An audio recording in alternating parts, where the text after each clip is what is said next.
Les temples malbars. Après l'abolition de l'esclavage en 1848, des travailleurs libres, désignés sous le nom d'engagés, arrivent d'Afrique, d'Inde et de Chine pour travailler dans les grandes propriétés sucrières de l'île. Les engagés hindous, comme le précise leur contrat de travail, obtiennent l'autorisation d'élever des temples pour pratiquer leur culte. Les premiers apparaissent dans les camps à proximité des sucreries, comme au Gaulle ou aux casernes à Saint-Pierre.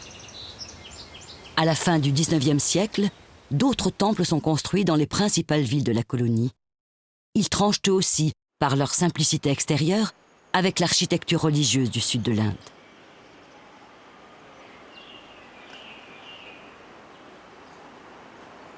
À partir des années 1950, apparaît un nouveau style. Les décors jusque-là réservés à l'intérieur vont se multiplier sur les murs extérieurs.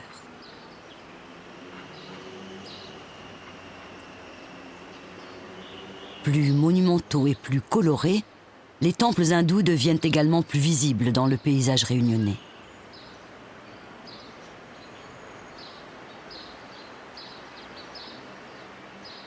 Les années 1990 marquent une étape importante. Transformés, agrandis, reconstruits, de nombreux temples adoptent les canons de l'Inde du Sud. Le décor sculpté, souligné par une riche polychromie, devient omniprésent, donnant une unité esthétique à l'ensemble de ces édifices religieux.